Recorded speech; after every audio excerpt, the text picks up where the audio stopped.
தசரதன் என்னும் மன்னர் அயோத்தியை ஆண்டு வந்தார்.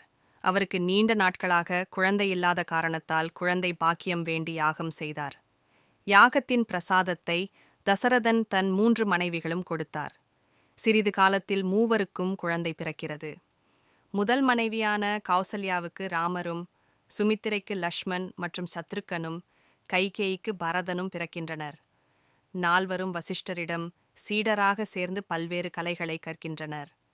ஒரு சமயம் விசுவாமித்திரர் நடத்தும் யாகத்திற்கு தடையாக இருக்கும் அசுரனை அழிக்க ராமனின் உதவியை நாடினார். ராமரும் லக்ஷ்மணனும் அவருக்கு உதவினர். பின்பு விசுவாமித்திரர் ராமனை ஜனகன் ஆட்சி செய்த மிதிலைக்கு அழைத்து செல்கிறார். அங்கு சுயம்வரம் நடைபெறுகிறது. ராவணன் முதல் அனைத்து அரசர்களும் இருக்கின்றனர். அங்கே நடக்கும் போட்டியில் அனைவரும் தோற்றுவிட இறுதியில் ராமன் பங்கு பெற்று வெற்றி பெறுகிறார். சுயம்வரத்தில் வென்ற ராமபிரான் சீதையை மணக்கிறார். அயோத்திகாபுரி மக்களின் ஓர் பேரானந்தமான தருணம் அந்த நாள். திருமணம் முடிந்து சில காலம் ராமரும் சீதையும் மகிழ்ச்சியாக வாழ்ந்து வந்தனர். ஒரு சமயம் ராமரின் தந்தை தசரதனுக்கு உடல்நிலை சரியில்லாத நேரம். கைகேயியின் தோழியான கூனி மன்னருக்கு உடல்நிலை சரியில்லாததால் முதல் மகன் ராமருக்கு முடிசூட்ட வாய்ப்பிருக்கிறது. அதனால் ஒருமுறை போரில் மன்னனின் உயிரை நீங்கள் காப்பாற்றிய போது உங்களுக்கு 2 வரம் தருவதாக கூறியிருந்ததை இப்போது பயன்படுத்திக் கொள்ளுங்கள் என்கிறாள்.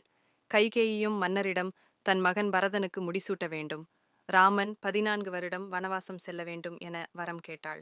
தசரதனும் வேறு வழியின்றி வாக்களிக்கின்றார். இதை தெரிந்து ராமரும் வனவாசம் செல்கின்றார். உடன் சீதையும் லக்ஷ்மணரும் செல்கின்றனர். ராமர் வனவாசம் சென்றதால் தசரதன் உடல் நலிவுற்று காலம் சென்றார். தாயின் சூழ்ச்சி தெரிந்த பரதன் ராமரின் திருவடிகளை வைத்து ஆட்சி நடத்தி வருகிறார். வனவாசம் சென்ற இடத்தில் ராவணனின் தங்கை சூர்பனகை ராமன் மீது ஆசை கொள்கிறாள்.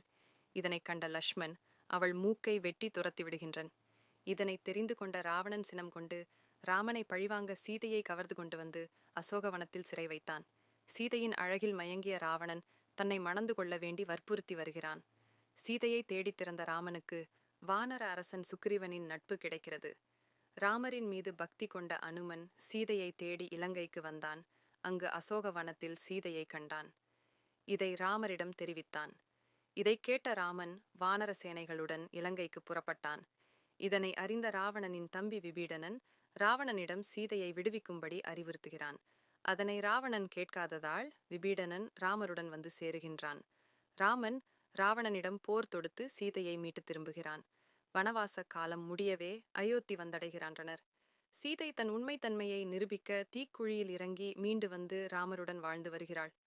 ஒரு சமயம் ஊர் மக்களில் ஒருவர் சீதை கடத்தப்பட்டதை இகழ்ந்து பேச சீதை மீண்டும் வனவாசம் செல்கிறாள். அந்த சமயம் அவர் கருவுற்றிருந்ததால் லவன் குசன் என்ற 2 மகன்கள் பிறக்கின்றனர். சீதையை பிரிந்த ராமன் வருத்தத்தில் வாடி வருகிறார். ஒரு சமயம் நாட்டின் நலன் வேண்டி அஸ்வமேத யாகம் செய்கிறார். அப்போது காட்டிற்குள் சென்ற அஸ்வம் திரும்பி வராததால் ராமன் அதை தேடி செல்கின்றான். அப்போது அஸ்வத்தை பிடித்து வைத்திருந்த லவனும் குசனும் மீட்க வந்த ராமரிடம் தந்தை என தெரியாது சண்டை புரிகின்றனர். ராமரும் மகன்கள் என தெரியாமல் எதிர்க்கிறார். இதை அறிந்த சீதை ஓடி வந்து தடுக்கிறாள். இதனை கண்டு தங்கள் மகன் என உணர்ந்த ராமர் மிகவும் வருந்துகிறார். சீதையை அயோத்தி வரும்படி வேண்டுகிறார். வர மறுத்த சீதை பூமாதேவியை வேண்டி வரவழைத்து பூமிக்குள் செல்கின்றாள். ராமன் லவகுசனை அயோத்திக்கு அழைத்து வந்து முடிசூற்றுகிறார். சில காலத்தில் அவரும் இறைவனோடு சேருகின்றார்.